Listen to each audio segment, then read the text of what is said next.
Hey everybody, my name is Bryan Weiss and I'm from Daytripper Photo. We're doing a video on what's in your bag. Everybody asks the question, what's in your bag? What do you use? It seems to be a popular thing. So we thought we would take this to that next step and start to discuss what we usually bring with us. Now there's 4 of us, so you're gonna get 4 differing views on what people would need, what people would use for their day-to-day shooting.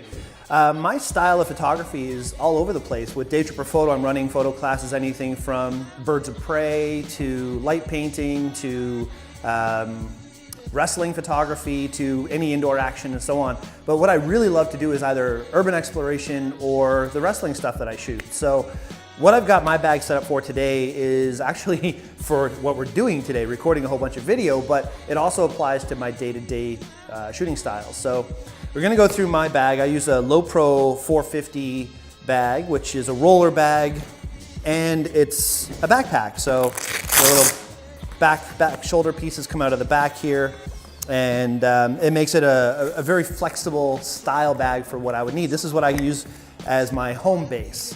What I mean by that is I've got it actually worked out to 4 different styles of bags. The first would be your home base. Everybody should have a home base where you just put all of your gear and store it there. If you're doing a big job, everything goes inside, so you have everything you need at your fingertips. You have a go bag, which would be, say, Phil calls me up and he's like, hey Bryan, let's go do some urban exploration at this really cool place I found out about. I'll grab my go bag, I'll put a few things in there, and then I'm gone for the day. The day bag, which would be a little bit more involved, I'd bring my wallet and I'd bring food and I'd bring maybe a change of clothes or something like that, just in case I need to have a few extra pieces with me. It's a little bit bigger.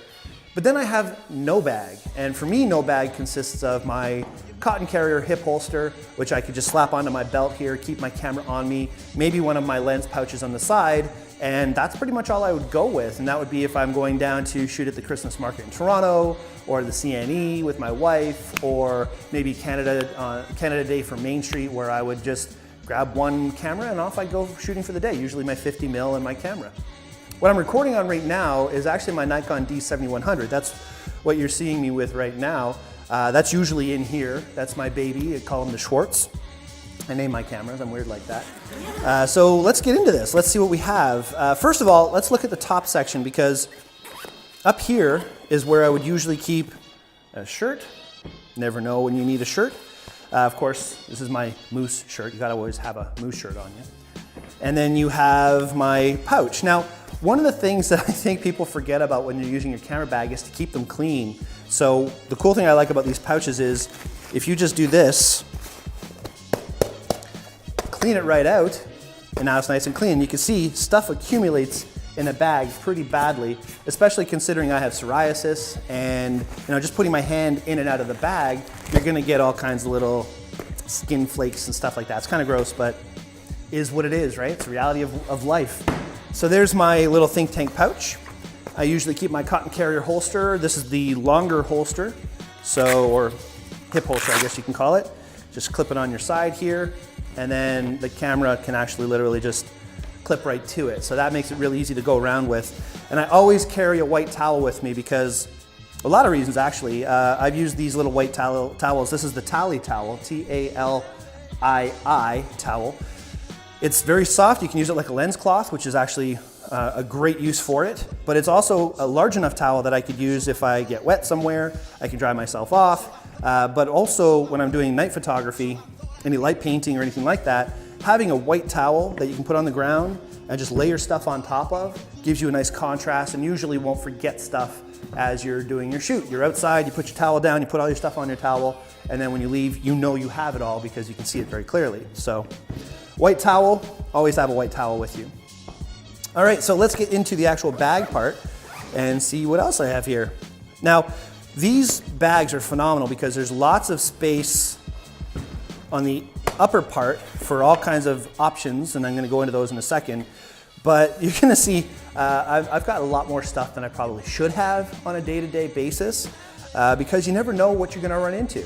And for my indoor sports, I usually carry a couple flashes. So let's start there.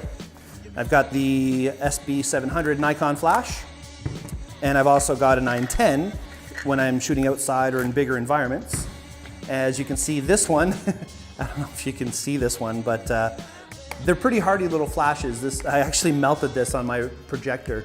I was doing a class at McMichael Art Gallery, and I set my flash in front of the projector to black out the light for a couple seconds, and one of the students says, "Hey, your flash is melting," and I'm like, "Oh, cool, yeah, not." So there's that. A couple extra little caps here. My favorite lens of all time is the Nifty 50, and you know what? Some people may go for the 1.4 aperture version, but I absolutely love this 1.8 Nifty 50 G lens. I've been everywhere with this thing. As you can see, it's worn. All the writing is worn away, but not a scratch on the glass. I never use a filter on there because why? It's inset so far. You really don't need any kind of filter for it, unless I wanted a polarized filter or something like that, but not super necessary. Of course, I use the hood as well. That gives me a little added protection, so filter's a lot less necessary. Then I have my little GoPro package. Now, in the GoPro package, I've got Bob and Doug, because again, I name everything. Bob is the one that has a little crack on the LCD. Bob has crack, apparently. And so excellent little units. They're great for video, great for getting up close to people. I usually use these for time lapse. If I'm doing a day trip to Algonquin, I'll mount it up in the top of the bus and time lapse everybody driving in the bus on the way or anything like that. Use them for a lot of time lapse, but of course, because they're waterproof, you can get into some pretty crazy situations. And this is actually the case right here for my SB910, but it's perfect for holding the GoPro and all of the little accessories that I would need day to day, extra batteries, clips and gadgets and gizmos. So that's my GoPro pouch. This guy here, this is my 24-85. This is an old school Nikon lens that has macro. It's not 1-to-1 macro, but it is about 1-to-2 or 1-to-3. And the bonus or the benefit of this is I can get super close to things at a 24mm field of view on my full frame camera, Mr. Snaps right here, D700, which of course is also in the bag. But on the full frame, at 24 is nice and wide, 84 gives you good distance, it's good for portrait, it's good for macro.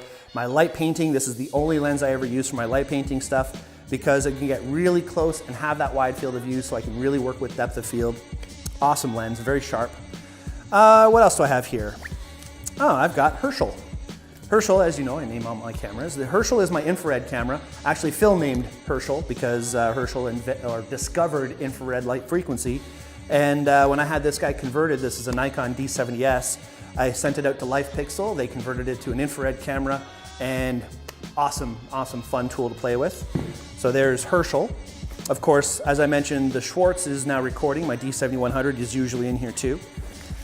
I also have an 18-55 lens. This is just the plastic 18-55 kit lens. I sent this out with Herschel to get calibrated correctly. So these two are paired together at pretty much all times. What else have I got? I've got a big filter. This is for my 24-85 because sometimes if I'm doing steel wool or anything like that, the filter here is literally a piece of crap, and I literally just use it to prevent my lens from getting any kind of molten metal attached to it or anything like that. So that's pretty handy for that. And of course, I've got a cotton carrier hand strap. Right now, I don't have my hand strap on the Schwartz because I mounted to a tripod and I'm not really needing it, and I don't have the universal adapter connected, but this is my baby. I've had this particular strap here for about 5 or 6 years now, and it's still in the same condition it was the day I got it, pretty much. Best accessories ever. Cotton carrier hand straps and hip holsters. Excellent little kit. Always carry a couple extra body caps and back caps because you never know when you could use those. And lots of clamps. I've got the Manfrotto Super Clamp. I've got some other little clamps that I've accumulated over the years where I can just take a flash and mount it to the side or mount it over on a post or on a basketball net if I'm shooting wrestling. Nikon's creative lighting system is phenomenal that I can take a flash, mount it over there, use my pop-up flash to trigger it wirelessly, so you never know when you're going to use pieces like that. Now I've also got flash diffusers because a lot of times you want to make a softer light or a bigger light to get better quality. So I use a Gary Fong if I'm going to be shooting in big environments like an event. If I'm shooting wrestling, it's good because the light wraps around ring ropes and I don't have lots of shadow in the shot. It's not necessarily what I would use for portraiture, although Gary Fong may argue with me. I don't care because the quality of light's not as good as it would be in a Rogue softbox or some larger light source. I also have the Rogue flash grid, which I think is one of the most fun accessories to shoot with flash. I usually slide a red gel because Rogue has this amazing little gel kit right here.